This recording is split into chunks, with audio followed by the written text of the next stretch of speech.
പ്രിയമുള്ളവരെ, കർക്കിടകം രാമായണ മാസമായിട്ടാണ് ഹിന്ദുക്കൾ ആചരിക്കുന്നത്.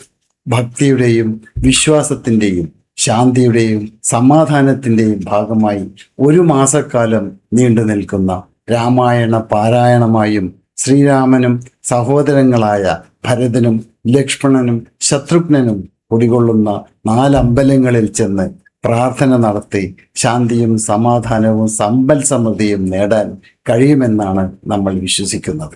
ഇതിൻ്റെ ഭാഗമായി കണ്ണൂർ ജില്ലയിലെ 4 അമ്പല ദർശനത്തിന് ഓരോ ക്ഷേത്രങ്ങളും വിശ്വാസികളെ സ്വീകരിക്കുവാൻ ഒരുങ്ങിക്കഴിഞ്ഞു. ജൂലൈ 17 മുതൽ ഓഗസ്റ്റ് 17 വരെയാണ് 4 അമ്പല ദർശനം നടത്തേണ്ടുന്നത്. നിങ്ങൾക്കും നിങ്ങളുടെ കുടുംബത്തിനും എല്ലാവിധ ഐശ്വര്യങ്ങളും നേടാൻ ഈ 4 അമ്പലങ്ങളിൽ പ്രാർത്ഥന നടത്താൻ തയ്യാറെടുക്കണമെന്ന് അഭ്യർത്ഥിച്ചുകൊണ്ട് ഏതൊക്കെയാണ് ആ 4 അമ്പല ക്ഷേത്രങ്ങളെന്ന് നോക്കാം. നേരെ വീഡിയോയിലേക്ക് പോകാം. 4 അമ്പല ദർശനം. പുണ്യം പകരുന്ന രാമായണ മാസത്തിന് തുടക്കമാവുകയാണ്. ജൂലൈ 17 കർക്കടക മാസമായി. ക്ഷേത്രങ്ങളിൽ ദർശനം നടത്തിയും രാമായണ പാരായണം നടത്തിയും വിശ്വാസികൾ ഈ മാസത്തിൻ്റെ പുണ്യം നേടുന്നു. അതിൽ തന്നെ ഏറ്റവും പ്രാധാന്യം 4 അമ്പല ദർശനത്തിനാണ്. കേരളത്തിൻ്റെ വിവിധ ഭാഗങ്ങളിലായി 4 അമ്പലങ്ങൾ ഉണ്ടെങ്കിലും കണ്ണൂരിലെ 4 അമ്പലങ്ങൾ വിശ്വാസികൾക്ക് അത്ര പരിചിതമല്ല. ശ്രീരാമനും സഹോദരങ്ങളായ ഭരതനും ലക്ഷ്മണനും ശത്രുഘ്നനുമായി സമർപ്പിച്ചിരിക്കുന്ന അധികം ദൂരത്തല്ലാത്ത സ്ഥിതി ചെയ്യുന്ന കണ്ണൂരിലെ ക്ഷേത്രങ്ങളായ 4 അമ്പലങ്ങളാണ് ഈ വീഡിയോയിൽ പരിചയപ്പെടുത്തുന്നത്. രാമായണ മാസത്തിൻ്റെ പുണ്യം രാമായണ പാരായണത്തിനു മാത്രമല്ല, 4 അമ്പല ദർശനത്തിനും ആ പുണ്യം നൽകാൻ കഴിയുമെന്നാണ് വിശ്വാസം. കർക്കിടക മാസത്തിൽ ദുരിതത്തിൽ നിന്നും ഈശ്വര ചൈതന്യം വർദ്ധിപ്പിക്കാനും രോഗപീഠകളിൽ നിന്നും രക്ഷ നേടാനുമാണ് ഭക്തർ 4 അമ്പല ദർശന തീർത്ഥയാത്ര നടത്തുന്നത്. ശ്രീരാമൻ, ഭരതൻ, ലക്ഷ്മണൻ, ശത്രുഘ്നൻ എന്നീ ക്രമത്തിൽ ഒരേ ദിവസം തന്നെ വേണം ദർശനം നടത്തേണ്ടത്. പകലുറക്കം പാടില്ല. ക്ഷേത്രത്തിൽ നിന്നുള്ള ഭോജനം എന്നിവയാണ് 4 അമ്പല ദർശനത്തിന്റെ പ്രധാന ചിട്ടവട്ടങ്ങൾ. അതുകൊണ്ട് തന്നെ എല്ലാ ക്ഷേത്രങ്ങളിലും പ്രഭാത ഭക്ഷണവും ഉച്ചഭക്ഷണവും ഭക്തർക്കായി ഒരുക്കിയിട്ടുണ്ട് എന്നതും ഏറെ പ്രത്യേകത നിറഞ്ഞതാണ്. സന്തത സഹചാരികളായ ശംഖുചക്രങ്ങൾക്കും ശയ്യയായ ആദിശേഷനും സ്വസഹോദരങ്ങളായി അവതരിക്കാൻ ഭഗവാൻ അവസരം നൽകി. ശത്രു സംഹാരിയായ സുദർശന ചക്രത്തിന്റെ അവതാരമാണ് ശത്രുഘ്നൻ. 4 ദർശിക്കുമ്പോൾ വ്യത്യസ്ത ഭാവരൂപങ്ങളിലെ ഭഗവത് ദർശനം സാധ്യമാവുന്നു എന്നാണ് ഏറെ പ്രത്യേകത. മലബാറിൽ കണ്ണൂർ ജില്ലയിലെ 4 അമ്പല ദർശനം ഏറെ പ്രത്യേകതകളുള്ളതാണ്. കാനന മധ്യത്തിലൂടെ പ്രകൃതിയുടെ നന്മ ആസ്വദിച്ച് ഭക്തി നിർഭരമായ 4 അമ്പല ദർശനം മറ്റെവിടെയും അനുഭവവേദ്യമല്ല. ഇതാ കണ്ണൂർ ജില്ലയിൽ സന്ദർശിക്കുവാൻ സാധിക്കുന്ന 4 അമ്പലങ്ങളെക്കുറിച്ചും അവയുടെ പ്രാധാന്യത്തെക്കുറിച്ചും പറയാം. നീർവേലി ശ്രീരാമസ്വാമി ക്ഷേത്രം. തലശ്ശേരി ഇരിട്ടി റോഡിൽ നിർമ്മലഗിരിക്കടുത്ത അളകാപുരിയിൽ നിന്ന് ഇടത്തോട്ടുള്ള റോഡിൽ 1.5 കിലോമീറ്റർ പിന്നിട്ടാൽ നീർവേലി ശ്രീരാമസ്വാമി ക്ഷേത്രത്തിലെത്താം. 4 ഭാഗവും നീരൊഴുക്കുകളാൽ വേലി തീർത്ത പ്രദേശം എന്ന അർത്ഥത്തിലാണ് നാടിന് നീർവേലി എന്ന പേര് വന്നത്. 5000 വർഷങ്ങൾക്ക് മുൻപ് ഋഷീശ്വരന്മാരാണ് ഇവിടെ ശ്രീരാമന്റെ പ്രതിഷ്ഠ നിർവഹിച്ചതെന്നാണ് വിശ്വാസം. മാന്ദ്യത്തില്ലം വകയായിരുന്നു ക്ഷേത്രം.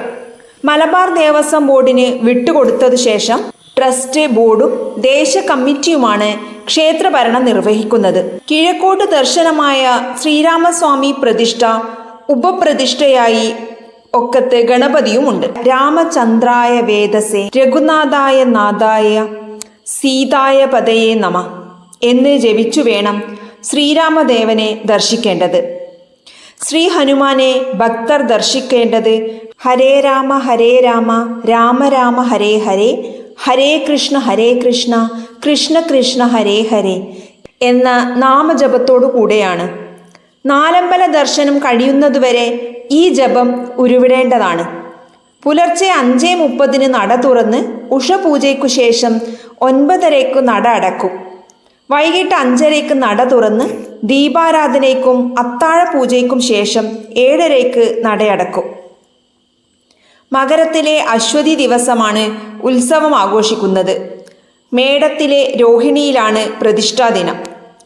ശ്രീരാമനവമി ആഘോഷം, കർക്കടകത്തിൽ രാമായണ പാരായണം, ഗണപതി ഹോമം, മൃത്യുഞ്ജയ ഹോമം, നവരാത്രി പൂജ, മണ്ഡലമാസാചരണം എന്നിവ എല്ലാ വർഷവും നടത്തുന്നു.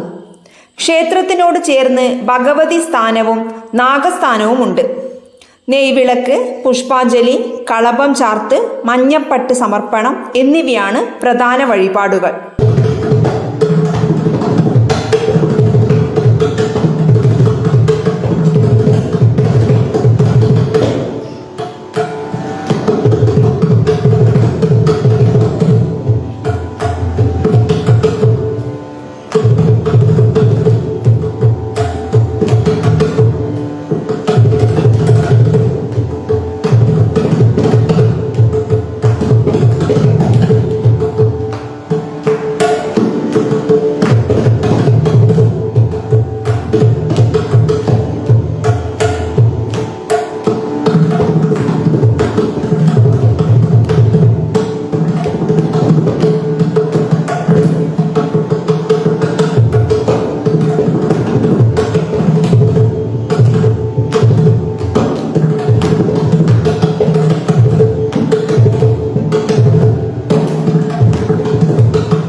എളയാവൂർ ഭരതക്ഷേത്രം മട്ടന്നൂർ കണ്ണൂർ റോഡിൽ മുണ്ടയാട്ടെ ഇൻഡോർ സ്റ്റേഡിയം കഴിഞ്ഞാൽ ഇടത്തോട്ടേക്കുള്ള റോഡിൽ 1.5 കിലോമീറ്റർ ദൂരത്താണ് എളയാവൂർ ക്ഷേത്രം.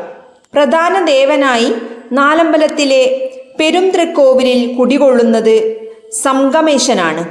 അക്ഷമാല, ചക്രം, ശംഖ്, ഗദ എന്നിവയോട് കൂടിയ പ്രതിഷ്ഠയാണ് ഇവിടെയുള്ളത്. നിത്യപൂജയുള്ള ക്ഷേത്രങ്ങളിൽ പുലർച്ചെ 5:30 നട തുറക്കും. 11:30 അടച്ച ശേഷം വൈകിട്ട് 5 മണിക്ക് വീണ്ടും നട തുറക്കും. രാത്രി 8 നട അടക്കുക. താമരമാലയാണ് പ്രധാന വഴിപാട്. അതിപുരാതനമായ ഒരു ക്ഷേത്രമാണ് എളയാവൂർ ഭരത ഭഗവതി ക്ഷേത്രം. എൻ്റെയൊക്കെ കുട്ടിക്കാലത്ത് ഒരു ദേശത്തിൻ്റെ മുഴുവൻ ആഘോഷമായി മാറുന്ന രീതിയിലുള്ള ഉത്സവവും അതുപോലെ തന്നെ ഒരു ദേശത്തിലെ മുഴുവൻ ആളുകളുടെ വിശ്വാസത്തിൻ്റെ അവരുടെ ജീവിതത്തെ ഇത്രയധികം സ്വാധീനിച്ച ഒരു ക്ഷേത്രം ഈ മറ്റൊരു പ്രദേശത്തും കാണില്ലെന്നാണ് തോന്നുന്നത്.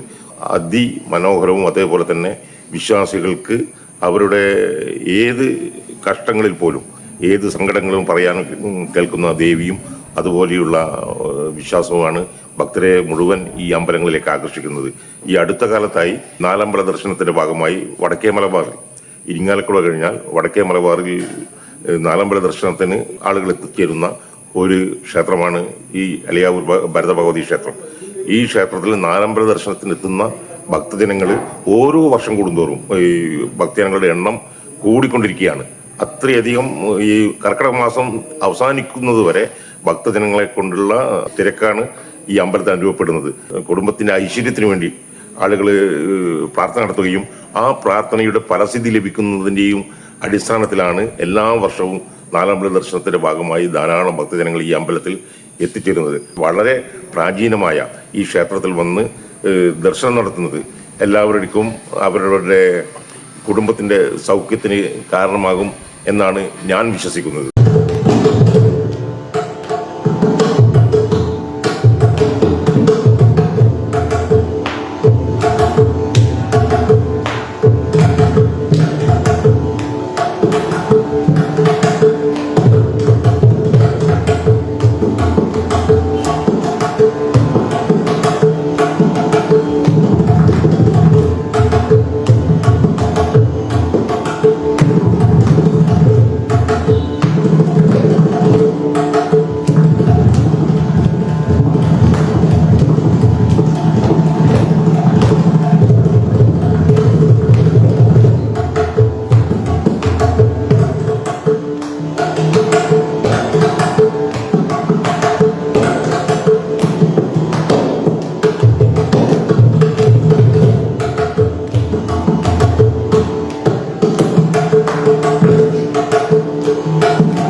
പെരിഞ്ചേരി വിഷ്ണു ക്ഷേത്രം.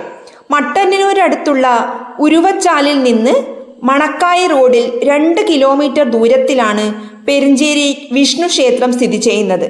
ലക്ഷ്മണ സങ്കല്പത്തിലുള്ള പ്രതിഷ്ഠയാണ് ഇവിടെ. 1000-ലേറെ വർഷം പഴക്കമുള്ള ക്ഷേത്രമാണ് ഇതെന്നാണ് കണക്കാക്കുന്നത്. കിഴക്കോട്ട് ദർശനമായ വിഷ്ണു പ്രതിഷ്ഠയാണ് ഇവിടെ. ഉപപ്രതിഷ്ഠകളായി ഗണപതി, നാഗങ്ങൾ, ഭൂതത്താർ. ക്ഷേത്രത്തിന്റെ വടക്കുഭാഗത്ത് ക്ഷേത്രകുളവുമുണ്ട്. ത്രേതായുഗത്തിൽ ശ്രീരാമ ലക്ഷ്മണന്മാരുടെ വനവാസകാലത്ത് ഇവിടെ എത്തിയെന്നതാണ് വിശ്വാസം. മാരീചിനെ തേടിപ്പോയ ശ്രീരാമൻ നീർവേലിയിലും സീതയ്ക്കു കാവൽ നിൽക്കുന്ന രൗദ്രമൂർത്തിയായ ലക്ഷ്മണൻ പെരിഞ്ചേരിയിലുമാണെന്നാണ് കരുതപ്പെടുന്നത്. സീതയുടെ സങ്കല്പമായി കുളത്തുംവാതുക്കൽ ശ്രീ ഭഗവതി കോട്ടവും അറിയപ്പെടുന്നു. അലങ്കാര പൂജ, നിറമാല, ചുറ്റുവിളക്ക് എന്നിവയാണ് പ്രധാന വഴിപാടുകൾ.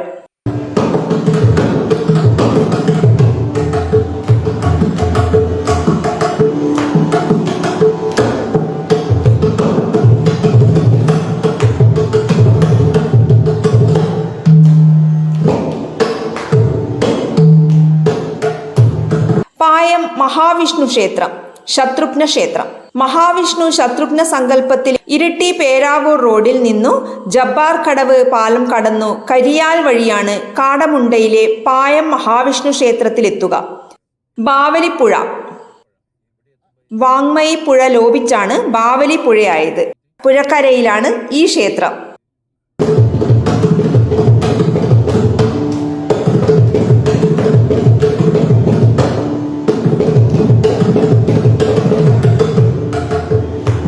പായം മഹാവിഷ്ണു ക്ഷേത്രം ശത്രുഘ്ന സങ്കല്പത്തിലുള്ള ക്ഷേത്രമാണ്. കണ്ണൂർ ജില്ലയിൽ നാലമ്പല ദർശനത്തിനുള്ള 4ാമത്തെ ക്ഷേത്രമാണിത്. കണ്ണൂർ ജില്ലയിൽ ഇരിട്ടി താലൂക്കിൽ പായം ഗ്രാമപഞ്ചായത്തിലാണ് ഈ ക്ഷേത്രം സ്ഥിതി ചെയ്യുന്നത്. ജനങ്ങൾ 4ാമത്തെ ക്ഷേത്രം ആയതുകൊണ്ട് ബാക്കിയുള്ള 3 ക്ഷേത്രങ്ങൾ സന്ദർശിച്ചതിന് 4ാമത്തെ ക്ഷേത്രം സന്ദർശിക്കുമ്പോൾ ഇവിടെ കൂടുതൽ ഭക്തജന സാന്നിധ്യം കൂടും. അപ്പോൾ എല്ലാ ദിവസവും ഇവിടെ അന്നദാനമുണ്ട്. ചതുർബാഹുവായ മഹാവിഷ്ണുവിൻ്റെ ശില്പമാണ്.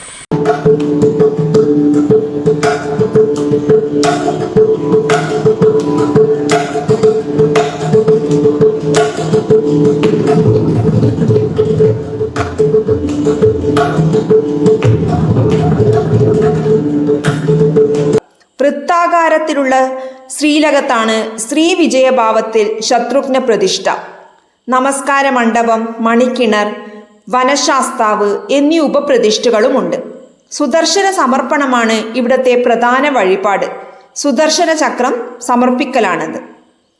ബ്രഹ്മാവിൻ്റെയും വിഷ്ണുവിൻ്റെയും മഹേശ്വരൻ്റെയും സംയോജിത ശക്തികൾ കൊണ്ട് സൃഷ്ടിക്കപ്പെട്ടതാണെന്ന് സുദർശന ചക്രം എന്നാണ് വിശ്വസിക്കപ്പെടുന്നത്. ശിവൻ വർഷങ്ങളോളം ധ്യാനത്തിൽ നിന്നുണർന്നില്ല. എങ്കിലും വിഷ്ണു തപസ് തുടരുകയും 1000 താമരപ്പൂക്കൾ ശേഖരിച്ച് ശിവനെ ആരാധിച്ച് അർച്ചന ചെയ്യാൻ തുടങ്ങുകയും ചെയ്തു. മഹാവിഷ്ണുവിൻ്റെ പ്രാർത്ഥനയിൽ ശിവൻ അതീവ സന്തുഷ്ടനായി. എങ്കിലും വിഷ്ണുവിന് തന്നോടുള്ള ഭക്തി പരീക്ഷിക്കാൻ വേണ്ടി ശിവൻ 1000 താമരപ്പൂക്കളിൽ ഒന്ന് മറച്ചു കളഞ്ഞു. ശിവനാമം ജപിച്ചുകൊണ്ട് വിഷ്ണു താമരപ്പൂക്കൾ സമർപ്പിക്കാൻ തുടങ്ങി. അവസാനം ഒരു താമരപ്പൂവിൻ്റെ കുറവുള്ളതായി വിഷ്ണു കണ്ടെത്തി. വിഷ്ണുവിന് ഇനിയും ഒരു താമരപ്പൂ കൂടി വേണം. അത് തേടിപ്പോയാൽ തൻ്റെ പൂജയ്ക്ക് ഭംഗം വരുമെന്ന് ഭഗവാൻ കരുതി. എല്ലാവരും തന്നെ താമരക്കണ്ണൻ എന്ന് വിളിക്കുന്നു. അതിനർത്ഥം തൻ്റെ കണ്ണുകൾ താമരപ്പൂക്കളെ പോലെയാണെന്നാണ്. ഒട്ടും മടിക്കാതെ കാണാതെ പോയ പൂവിന് പകരം വിഷ്ണു തൻ്റെ ഒരു കണ്ണ് പറിച്ചെടുത്ത് അങ്ങനെ 1000 താമരപ്പൂക്കൾ ശിവന് സമർപ്പിച്ചു. മഹാവിഷ്ണുവിൻ്റെ ഭക്തിയിൽ പ്രീതനായി ശിവൻ വിഷ്ണുവിൻ്റെ മുമ്പിൽ പ്രത്യക്ഷപ്പെട്ട് അരുളി ചെയ്തു, അങ്ങയുടെ ഭക്തിയിൽ ഞാൻ അതീവ സന്തുഷ്ടനാണ്. അങ്ങേക്ക് എന്ത് വരം വേണമെങ്കിലും ഞാൻ തരാം. ഈ വാക്കുകൾ കേട്ട വിഷ്ണു ലോകത്തിൽ അധർമ്മത്തിൻ്റെയും ദുഷ്ടതയുടെയും നാശത്തിൻ്റെയും ശക്തികൾ ഉണ്ടാവുമ്പോൾ അവയിൽ നിന്ന് ധാർമ്മിക മൂല്യങ്ങൾ സംരക്ഷിക്കുന്നതാണ് എൻ്റെ കർത്തവ്യം. അതിനാൽ മഹാദേവ, എല്ലാ ഭൂതങ്ങളെയും എളുപ്പത്തിൽ കീഴടക്കാൻ കഴിയുന്ന ശക്തമായ ഒരു ആയുധം നൽകി അനുഗ്രഹിച്ചാലും. ശിവൻ സന്തോഷത്തോടെ എല്ലാ ശത്രുക്കളെയും ജയിക്കാൻ സഹായിക്കുന്ന സുദർശന ചക്രം നൽകി വിഷ്ണുവിനെ അനുഗ്രഹിച്ചു. ഇവിടെ നിന്ന് 10 കിലോമീറ്റർ കഴിഞ്ഞാൽ കുടകിലെത്താം. നാലമ്പല ദർശനത്തിനെത്തുന്ന ഭക്തർക്ക് രാമായണ മാസത്തിലെ സകല ഐശ്വര്യങ്ങളും വന്നു ഭവിക്കുന്നതായിരിക്കും. ഈ വീഡിയോ കാണുന്ന കണ്ണൂർ ജില്ലയിലെ മുഴുവൻ ഭക്തജനങ്ങളും പവിത്രമായ കർക്കിടക മാസത്തിലെ പുണ്യനാളിൽ പുണ്യം നേടാനായി നാലമ്പല ദർശനം നടത്തണമെന്ന് ഓരോരുത്തരോടും താല്പര്യപ്പെടുന്നു.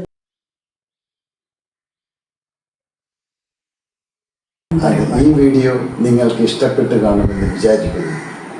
നാലമ്പല ദർശനം നടത്തിയവരും അല്ലാത്തവരും ഈ വീഡിയോ സബ്സ്ക്രൈബ് ചെയ്യാനും ലൈക്ക് ചെയ്യാനും താല്പര്യപ്പെടുന്നു. നന്ദി, നമസ്കാരം. പി മോഹൻ.